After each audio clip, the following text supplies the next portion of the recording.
I'm Jeremy Hohola in for Kyle Clark, and this is next. If you've lived near a fatal gas explosion, you probably want to know if oil and gas companies are doing what they should be doing to keep you safe. Exactly where the pipes run underground has been a mystery to the public for years until now. Today's actually the deadline for oil and gas companies to get the GPS locations to the state. We can share that with you tomorrow when we get it. In the meantime, Brandon Rittiman verifies a viewer question about what we showed you from Firestone.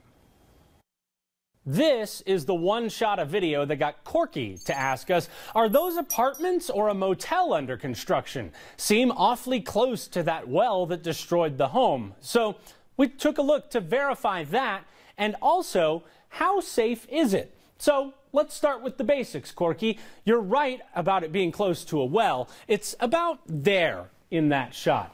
As for what it is, your first guess got it right. The new construction is an apartment complex, the Firestone Meadows Apartments, allegedly coming spring 2017. This comes from a presentation the State Oil and Gas Commission gave to the homeowners near the house that blew up. As you can see right here, we've got the explosion, and down here this red dot is the oil well. This is the pipeline in question, and you can see it does run all the way under that apartment complex, and it appears to have been cut off near the road right here. Since then, they've done soil testing all over the place in what you're looking at, and that is what all the dots on the screen are. And these clouds are where they found methane pockets in the soil. You can see there's one near the home that exploded, and then we've got another one right over here near the road. The line runs under the apartment complex, but the testing, as you can see, did not turn up methane problems there. Now, because of what they found, there's now a system to mitigate the methane. And you can see all of this infrastructure is built right within sight of these apartments. So we verified what this is, first of all, and what's being done here. The bottom line, though, is no one can guarantee the area is 100% safe, but this is some of the most monitored land in all of Colorado oil country because of that explosion. We don't know what we don't know about a lot of other locations. That is what the state is hoping to figure out. The deadline to test the oil lines within 1,000 feet of buildings is still a month away. For Next, I'm Brandon Rittiman. It started with a knock on a bathroom door in downtown Denver. Now, 60 attorneys wrote an angry letter. What happened at the Sheraton? So I was in the stall, and sort of from nowhere, there was a knock on the stall door. Immediately after the knock, a voice said, "Are you a guest here?" Brandon Green is a civil rights attorney in the Bay Area. He was at the Denver downtown Sheraton earlier this month for a conference with 600 lawyers and legal scholars. 63 of them, the Clinicians of Color committee members, signed this letter wanting the hotel to answer for what he says happened from the other side of his closed bathroom stall door. I was kind of shocked by this, so I replied and said, I'm here for a conference. Is this sort of standard procedure to follow people into the bathroom and ask them if they are a guest? When he complained about what happened, Brandon says the hotel was dismissive. The director of security said that they have problems with transients. Those bathrooms down there are some of the bathrooms that transients use. The hotel would not confirm or address any homeless issues with Next. Based on the hotel's account of what happened, someone cleaning the bathroom noticed a stall was in use for more than 10 minutes, not knowing who was behind the door. The attendant told hotel staff who knocked on the door. If they say, "No, I'm not a guest here," what happens then? Are you going to bust in on them while they're using the restroom? In their letter to the hotel, the conference group writes, "The treatment of our colleague was degrading and humiliating for him personally and offensive to us collectively. The lack of recognition by hotel staff and management as to the impact of this discriminatory behavior on a hotel guest of color is unjustifiable." Racism and bias are different things. Even if they receive anti-racism training, which we still haven't gotten a full understanding of what that looks like, that's different than receiving bias training. So the attorneys are asking for a written apology to Brandon and the conference attendees, a commitment to anti-bias training for hotel employees throughout the company, and the creation of a detailed response plan to better respond to situations like this. A man who claims he was denied the Quran at a Colorado jail is getting $25,000. The man filed a lawsuit saying he was denied the book during Ramadan in 2015. Taxpayers in Adams County will have to cover that settlement. 71 years ago, an American soldier was wounded in World War II. Today, at age 93, he says he forgot about something the government forgot until just recently. Photojournalist Corky Scholl went out to Aurora and brings us this story. My name is Dan Sayed. I'm 93 years old and I'm a World War II veteran. I was in the service about 2.5 years and I was wounded in November of 1944. We were on a mission to capture a German town, and my buddy and I were on point, and we got caught in a mortar field, and my buddy was killed instantly, and I took a bunch of shrapnel. Then I was hit again by a German sniper in my leg, and was discharged in 1946. I was awarded the Purple Heart, but I never received the medal. I just got the paperwork. And then finally they notified me, about a week and a half or 2 weeks ago, that I was going to be awarded the Purple Heart. After 71 years, you kind of forget about it, which I really did. So I went down to the VA, was escorted to a large room, and then when they gave me the medal, I couldn't hold back the tears. I just couldn't handle it. I kind of cracked up. One of the gentlemen there, he said that somewhere between 500,000 and 700,000 medals were awarded, and yours will be the last one. So I was just terribly, terribly proud. I don't think I've been more proud than possibly any other time in my life. Well, you deserve it, sir. Danny plans to move back to Chicago soon. That's where he's originally from. He wants to spend more time with his family. Next question comes from a next viewer named MD Fritz. Why don't the windows all line up with the seats on airplanes? Well, it turns out the answer is simple. Next reached out to the experts at the Aerospace Science Department at Metropolitan State University. They say plane cabins are made one size, but airlines each do their own thing with seats inside. For example, economy versus business, and then there's also first class. Airlines can also add and subtract rows and change the spacing in between seating, especially if they need to drag you out by your arms. Okay, that's going to get me in trouble. A popular hiking and biking horseback trail will be closed in Littleton next week. Waterton Canyon will be closed Monday through Friday so Denver Water can improve the road. They'll regrade the 6.5 miles of dirt and then cover it with magnesium chloride. Mag chloride retains moisture, which in turn reduces dust in the canyon for the rest of the year. We're excited to get it done, but we know it's kind of an inconvenience to users. In the long run, it makes for a much better experience here in the canyon. If we didn't do this, we'd have a huge dust problem. So as our operations vehicles go by, which they do on a regular basis here in the canyon, because it is a working canyon, and on top of that, just the rutted up and the potholes and whatever would not leave us with a great surface for the rec users and the vehicles. We try to minimize that closure to as few days as possible. We try to keep it during the weekdays so that our larger weekend crowds can avoid the closure. And that's what we're hoping to do with this one this year again. And first and foremost, this is an operational facility for us at Denver Water. At the top of the canyon, you have Strontia Springs Reservoir, which is a distribution point for us to get water through our system. But we're thrilled to open it to the public. We know it's a really exciting place for folks to go and check out and really get into the foothills and into the mountains in a pretty close proximity to the metro.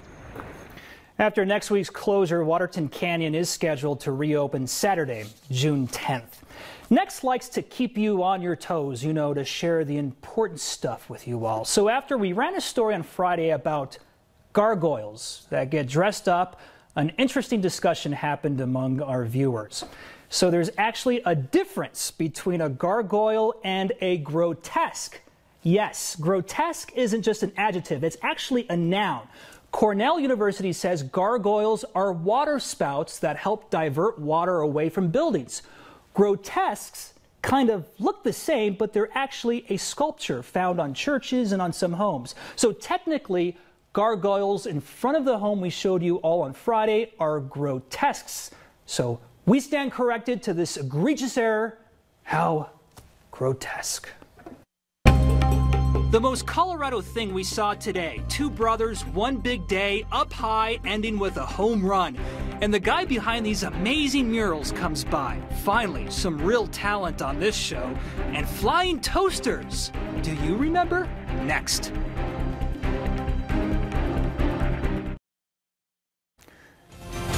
If there are two guys in town who really know how to take on a day in Colorado, it's these dudes. Brothers Mike and Bob Kingsley. First up on Friday, hitting the slopes in shorts, sun's out, guns out, then it's a round of golf. 18 holes, but the day ain't done yet there. They've got a game to catch at Coors Field. The Rockies have been winning, and so are these guys. That's definitely the most Colorado thing we saw today.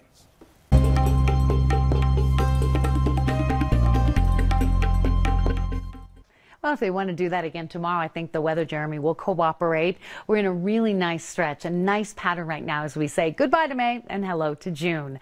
A spectacular evening out there with sunshine. Temperatures today in the mid-70s. We're headed into the 80s tomorrow. Severe weather threat is low, and that's nice to say as we move into June, our severe weather month. Thunderstorms that we are tracking are sliding southeast, producing wind and lightning and the potential of small hail, but no warnings issued as of yet. We're kind of on the right side of a little stationary front draped across the northeastern plains, and with heating of the day, we put a thunderstorm back in the forecast again tomorrow. But as winds shift out of the southwest, the big story will be the big jump in temperature. Low 80s forecast tomorrow afternoon with about a 20% chance of high base storms east of Denver. Partly cloudy, 49 in the city tonight, lots of sunshine tomorrow, and temperatures climbing. 82 in the city with a late day storm, a trend that will continue right into the end of the week and the first full weekend of June. Temperatures just lovely and just such a nice time of year to get out and about. Jeremy, everything is getting so green in Colorado right now. It sure is. Thanks a lot, Kathy.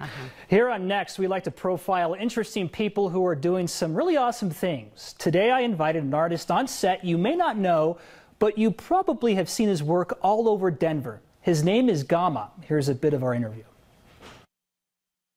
The term photorealism is mentioned a lot when people talk about your work. Do you agree with that? Yeah, that's what I've known. That's what I'm known for. Yeah. When you're doing a mural, how much planning goes into that work? It depends on the wall. Sometimes, you know, the wall has a little more visibility, and it depends on the neighborhood. So I might want to do something more specific, and sometimes it's just for fun. So we'll just see what happens. Yeah. What's it like to drive around the city and see this mark you've left around the metro area? I'm thankful, and it's not, you know, it's a dream come true. I never, like when I was young, I didn't predict anything like this would happen, but I pictured it, if that makes sense. Especially in Denver right now, you know, we're burgeoning on so many different aspects, you know, the financial, culture, lots of change happening in the city. So I like to keep it a little varied, even though I do have a certain style. I like to experiment, and I think it's important right now for Denver to embrace public art, you know. All right, it's time for a recommendation. This is where we share anything that isn't ours, but it is awesome. Do you remember this? Flying toasters. Some of our producers out back have no idea what this is. Can you believe that? A guy named Brian Braun made a link simulating this old After Dark screensaver. Man, I miss the 90s. A time when the internet was a simpler place, a time when you earned your internet by sitting through that awful dial-up. To experience this bit of nostalgia, we're sharing this through the Next AOL email account. No, I'm just kidding. There are a bunch of other screensavers Brian Braun has made as well. A rainstorm, a fish, a spotlight. You can find a link to this on our Next Facebook page. A student's idea to combine hip-hop and the outdoors. We'll tell you more about a different artist with limited vision but a lot of clarity. And a throwback to the last time I anchored a newscast. Any guesses when that was? Hey look, I had hair. Well, some. Next. Colorado, it's certainly a place to be inspired. I gotta say, we've got it pretty good here. And for one guy who grew up in Atlanta, coming here for school has him spreading a new gospel of hip-hop. Ani Yazid, now a CU Boulder student, moved to Colorado when he was 13 years old. As he grew up, it became a hobby of his to take pictures of the outdoors. something he never really got to do while growing up in the city of Atlanta. He explained the culture there is so different. Many kids will only do something they see their friends do or what their rappers are doing. Yazid says Colorado has changed his outlook. You know, growing up in Atlanta, I like to think of it like an urban bubble. And coming out to Colorado is kind of like, you know, disrupting that whole bubble. I climbed for the first time in Colorado. I did everything. Hiked a 14er for the first time, all in Colorado. Saw a black bear for the first time in Colorado. All these like experiences that you don't have in Atlanta. He hopes merging hip-hop and the elements of the wilderness will encourage city kids to go outside. Yazid will begin the exposure film project in July at Olympic National Park in Washington State, along with Atlanta-based hip-hop artist Namaste, thanks in part to Colorado. Right on. He says he's blind but has more clarity than ever. We shared the story of Jim Stevens last month. During the Vietnam War, he was shot in the head. A bullet fragment in his brain then shifted years later, removing most of his sight. But that hasn't stopped him from creating some really remarkable pieces of art. Tonight, he's back and explains his new vision. Angelina Jolie, Tomb Raider. The monofilament paintings are 129 strands across, 8 layers deep. I paint each layer with a different shading so that it grabs the eye and pulls it down and through all 8 layers. And this means that all of the art is hanging in space on the strands. There's nothing on the canvas and back. The paintings are done with vertical brush strokes or stippling technique, because with all this monofilament line, if I pull the brush horizontally, the whole thing just turns into a guitar. So I can only paint either vertically or with stippling techniques. Each one of my monofilament paintings takes about 2 months to complete. The technique is not easy, and it does take time. And I can't produce prints of these. So when somebody has one of my paintings, it will always be one of a kind.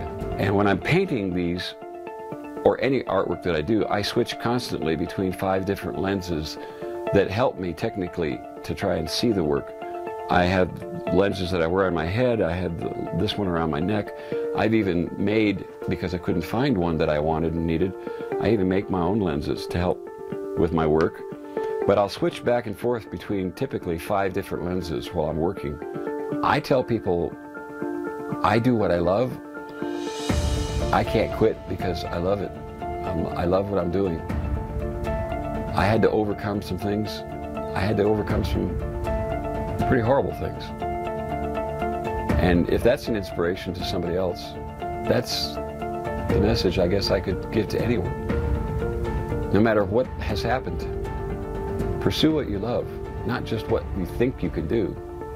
Pursue what you love, whatever the obstacle. Well, if you made it this far in the newscast, I want to say thanks to the 6 people who are still watching. These are images from around the last time I anchored a show in Albuquerque back in 2006. I had more hair then, and George Bush was in office. And back then, I had to have somebody run my teleprompter. Now I got to do it myself. The travesty. Next is over. See you tomorrow.